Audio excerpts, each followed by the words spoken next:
In ZWCAD 2025, it can convert raster images to vector data automatically. Attach a raster image. In the Parameter Configuration dialog box, select an existing parameter configuration or edit the configuration. After modifying parameters, start vectorization in one step.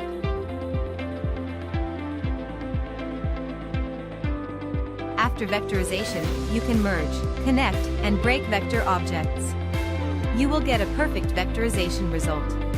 This new function can save you time and money in converting paper drawings into DWG files. Interested in it? Download ZWCAD 2025 and try it now.